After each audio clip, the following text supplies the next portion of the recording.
Hello again. Great to have your company. Welcome to the Small Caps Podcast. I'm Peter Capsanis. Well, one of the interesting predicaments that's emerged from the COVID-19 pandemic is our change in attitude to cash. Is cash a dirty word again? There's an increasing number of businesses who refuse to deal with cash. Payment by card is often a sign you'll see at a shop or business. In fact, the reliance on card or cashless transactions has intensified so much, many bank branches have shut their doors. The Commonwealth Bank said that more than 3/4 of all digital transactions were on a debit card during the height of the outbreak. We know that the shift to cashless has been swift, but how does all this technology work? And if you are a merchant, how can you go cashless? I'm joined now by an Aussie startup called the Payment App, which has developed the payment engine for all these cashless payments. We're joined now by CEO Allan Evans and founder Benjamin Banks. Gentlemen, welcome to the show. Thanks for having us. Thanks, Peter. Allan, I'll start off with you first. Tell me about the Payment App. Why does it exist? Well, it exists to do three things, Peter. The core part of the business is our payment services, which includes our payment gateway, which handles and processes all the payments between a consumer and the merchant. We've got data as a service, and the data engine is, if you like, the secret sauce in our whole tech stack offering. And the third part of our business are payment apps that we've built and we operate, which handle a complete ecosystem between the customer and the merchant in vertical markets like hospitality or petrol. And they're designed basically so that customers can pay contactlessly for things that they're buying regularly and buying a lot of. So we're going to be taking a stake in the market, offering those end-to-end payment apps as well as running that wholesale back-end system for the payment services and the data engine. All right, okay, so let's get into the nitty-gritty a little bit more. Ben, how does the technology work? I guess when I hear something about a cashless transaction payment app, so I think of PayPal or Square. Is it using the same technology, or is it same but different? Same but different, but also evolving past what those two previous companies you mentioned are. So if we look at payments as it exists today, there's things called e-wallets and stored value mechanics, which is PayPal, and sort of, digital companies like that. Square is a more traditional card scheme, so a Visa, MasterCard, Diners, JCB sort of environment. What we're looking at doing is moving past that, leveraging, self-sovereign identity, open banking, here in Australia with the new payments platform, certain EFTPOS and card scheme mechanics, and combining all those into a fairly robust engine that leverages both consumer insight information coupled with fraud mechanics for an AI-driven environment. Okay, so in English, is it just about? I'm not trying to be smart in that when I say that comment, but I guess we already use Tap and Go. We use Square for mobile merchants. So yeah, I guess from the little reading that I've done on your startup is you're actually combining the data and the transaction facilitation, and then adding a value add. So what do we? Yeah. What break that down for me? So I guess who would use your technology in your app? Okay. So let's take the concept of Tap and Go. Moving forward, the instrument, as I refer to it as, the instrument of payment becomes irrelevant in a more modern society. We're no longer a deposit-taking society. We're a transactional environment, and that's the core of what we're trying to do. So how a consumer pays a business becomes irrelevant to the way that the consumer does it and how the merchant receives it. No one cares how they pay, and a merchant doesn't care how they get paid so long as they get paid and that they receive Aussie dollars. The instruments that make that happen are kind of irrelevant in the grand scheme of things moving forward. So whether it be a card, a ring, a phone, a watch, a carrier pigeon, smoke signals, leprechauns, whatever, it doesn't matter so long as Aussie dollars ends up in the account. So taking all that into account, what we've looked to do is bring together all the old stuff and look to what all the new stuff will be and how to leverage that into one ubiquitous environment that enables the fastest and most streamlined point from A to B, and then creating additional data touch points along the way so that everybody can feel more secure in the transaction. So, and that's so Peter, let me highlight another point for you. Sure. At the moment, in a bricks and mortar business, you can take payment from a customer in terms of cash. You can take a credit card payment or a debit card payment. That's pretty much it. No one's using checks anymore, and we don't accept coconuts. Haven't done that for a while. But if you're on the online world, the only way you can take a payment is pretty much via credit card. That's it. It's the only option you've got. So all the other payment guys are simply offering scheme card payments for you to accept cash. We're changing that paradigm. So we're going to be giving businesses the opportunity to take, just like you can transfer money via Osco on the new payment platform, we're going to be offering people the ability to take payments by scheme card, take it by direct debit, take it by the NPP, and open up this myriad, even FPOS, open up this myriad of different payment mechanics to allow businesses to have more choice and more options, give a better experience to their customer, but then along the way, in addition to that, open up data sources that they've never had access to before, which relate to the purchase, who's done the purchase, what they've purchased, etc. So we're really, if you like, ripping open the possibilities in terms of how people pay, but then benefiting the merchant so that they've got more data so they can sell more, and then at the same time reduce their fraud because the customer transactions are going to be more validated. So does that help you? Yeah. Look, I think that's a very forensic breakdown. I guess at the point of sale system, your technology or your app is going to actually generate a whole suite of other data collection that's going to be used by, I guess, the business and the merchant, possibly. Is that right? Yeah. So whether it's a physical in-store point of sale or an e-commerce shopping cart environment, there is data and mechanics on both sides, whether it be on the merchant and the merchant's bank side and the consumer and the consumer's bank side. There is information that has remained, sort of out of the equation for either side, where they know a little bit, but they don't know everything. And the bit they don't know is also the bit that we can use to engage more and create continually increasing transactions between the two parties, but also provide a deeper insight so that the parties have a more safe and secure environment in dealing with each other. So what kind of deeper insights would a merchant or a business hope to gain from this data collection? What are the sort of the nuts and bolts that they're missing at the moment, do you think? Yeah, okay. So going sort of really broad into sort of our sort of longer term strategy, one of our key verticals that we're getting into is residential tenancy payments. So it's actually collecting the rent and enabling the rent to be paid and that stuff.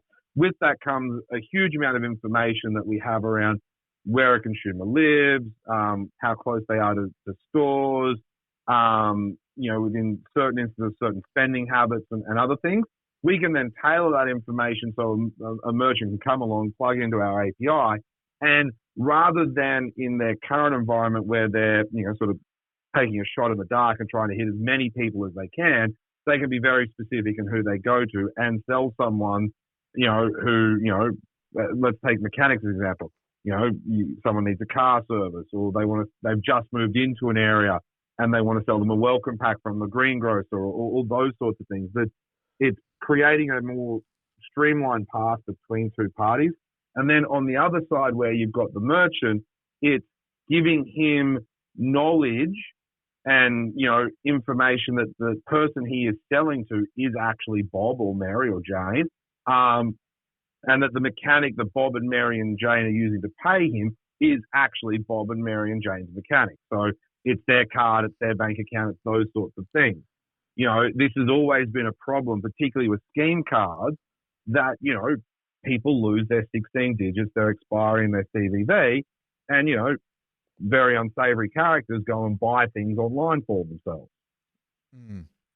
And are you seeing do you think there's an increasing demand for those insights and for those specific, I guess, data collection, because it becomes an effective marketing tool as a result? Yeah, absolutely, Peter. Look, the situation at the moment, what's really unknown out there in the business community is how much anyone running an online business or a mobile app-based business are getting it in the neck from the banks on chargebacks to do with any type of customer complaint in relation to the payment. So loosely, that'll turn up in fraud figures.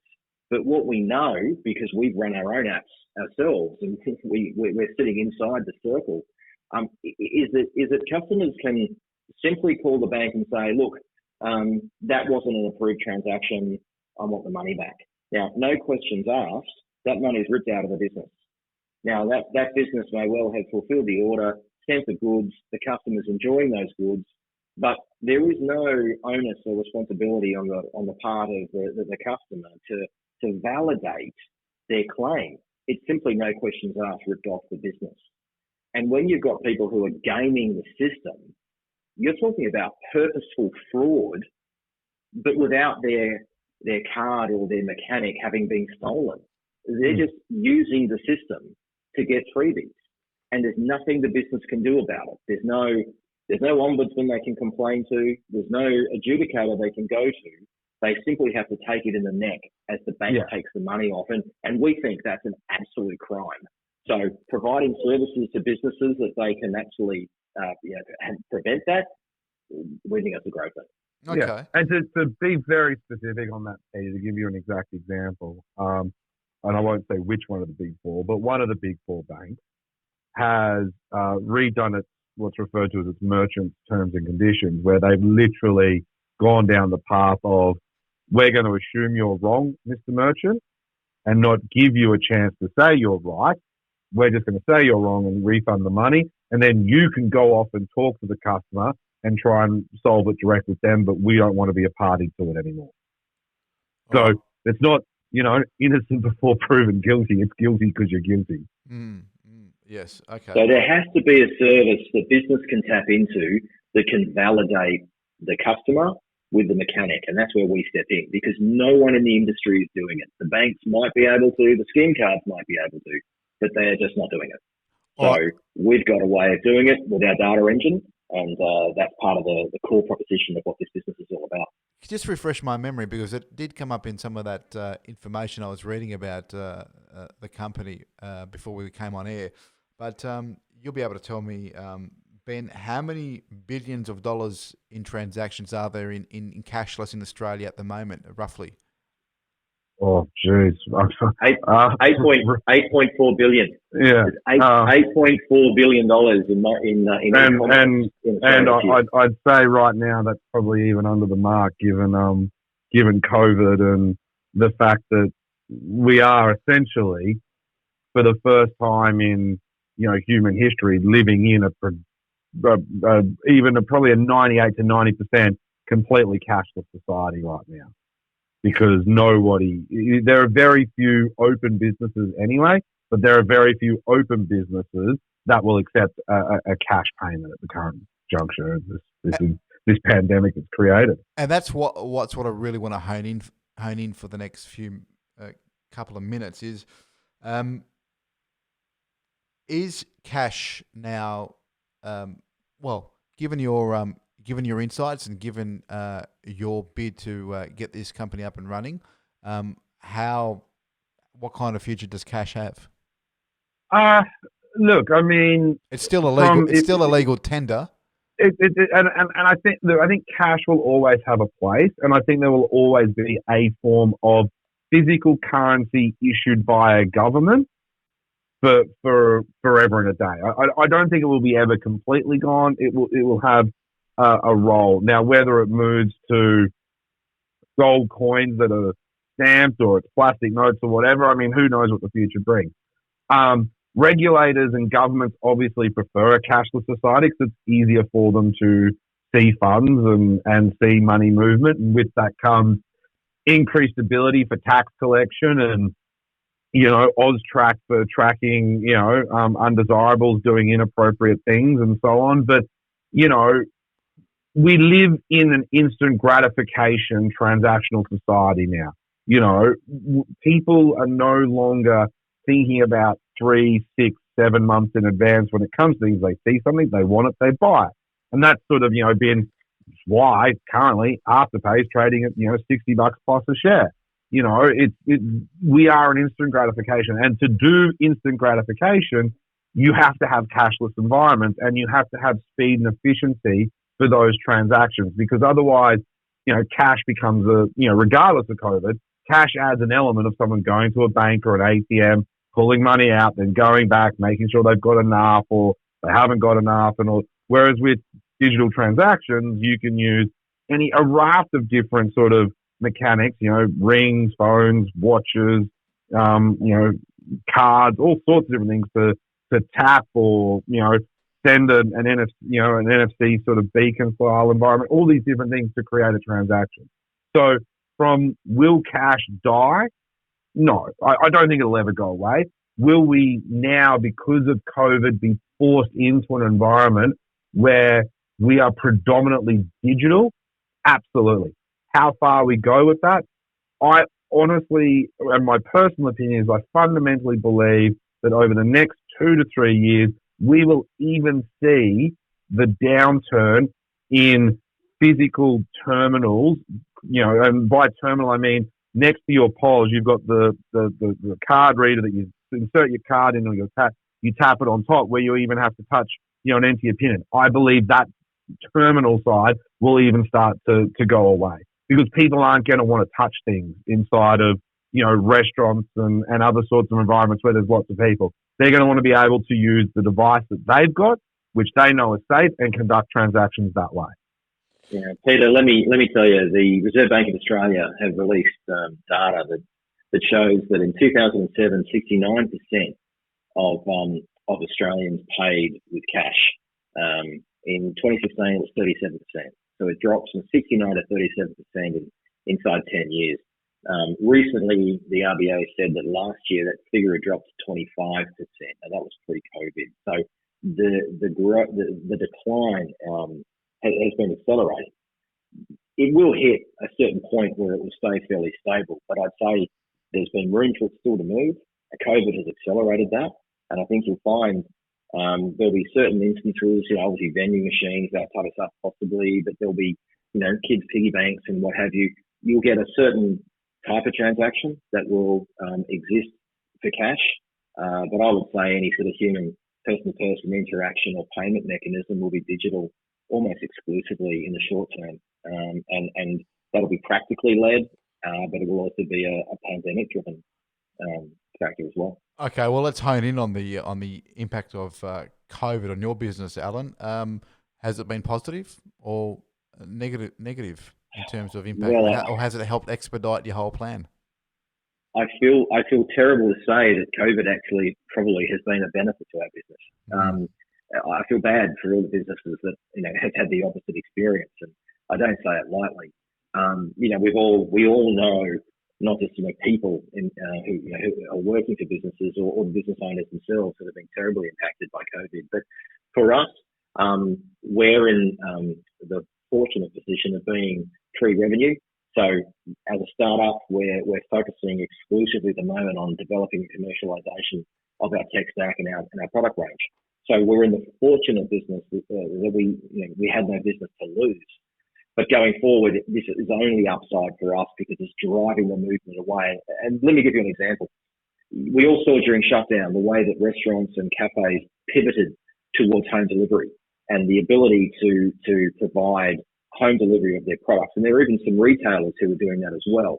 Now, none of these businesses had that functionality before COVID hit. So they had to very, very quickly set up online ordering. They had to move their inventory online so the customers could make selections of their different product ranges and selections.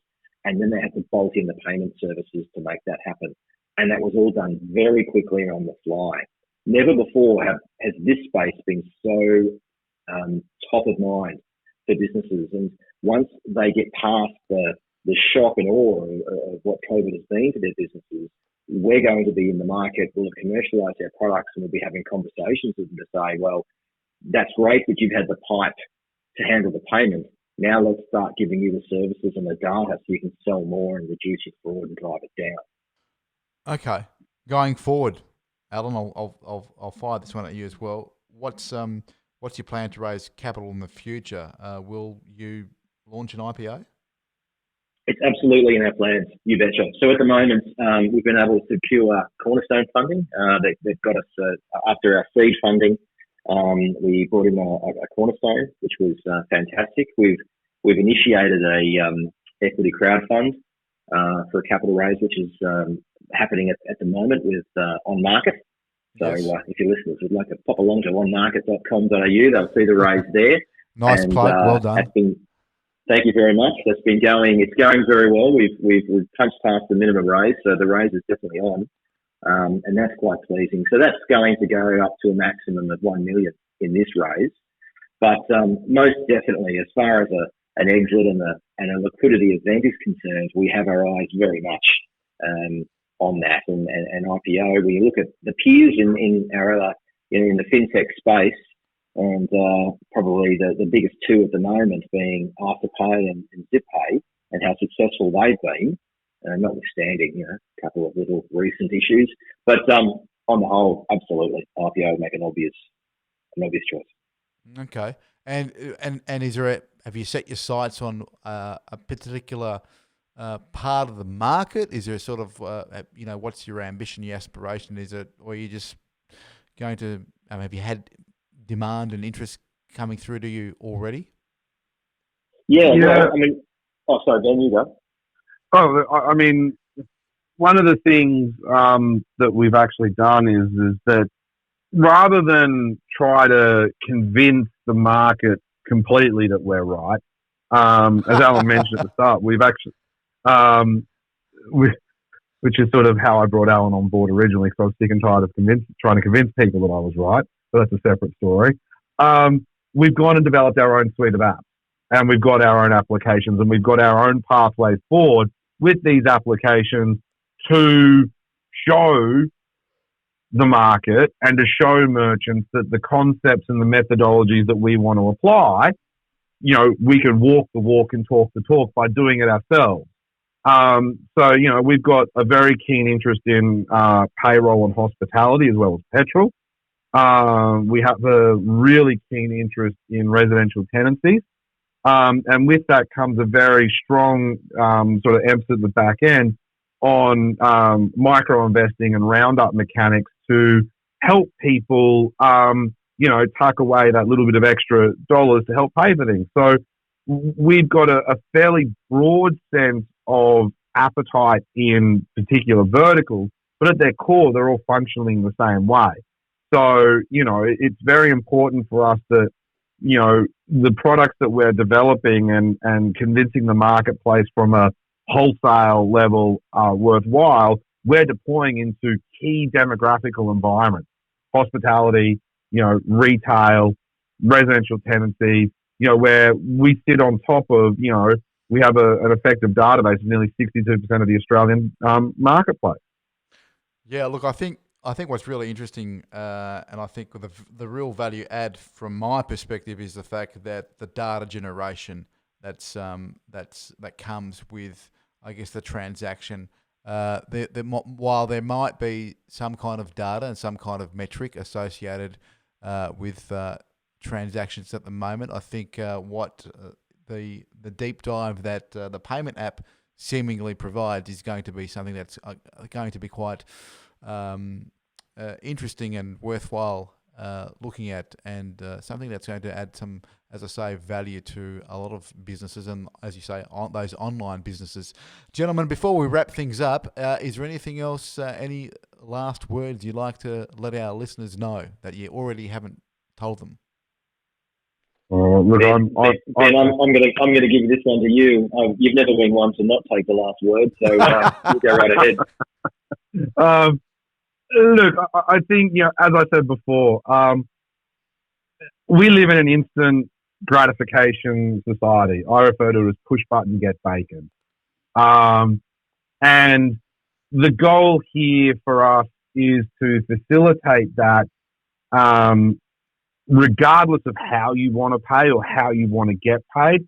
Our goal is to facilitate that unique way that not only enables you to engage and be more interactive with your marketplace and have broader access to your marketplace, but enables you to communicating, as a consumer, engage more richly with the merchant. And I think that's sort of the underlying thing of what we're trying to do here at the Payment App. It's sort of why we've come together as a group and all the different businesses we've got. And I think, our goal is to be substantially more cost effective, because our methodology and how we're doing this is vastly different to everybody else's. We are a SaaS play at our core, and with that comes our ability to reduce the cost for the whole marketplace. Allan and Benjamin, thank you both for your time on the Small Caps podcast today. It's been a very interesting and eye-opening experience. Thank you again. Thanks, Peter. Thanks, Peter.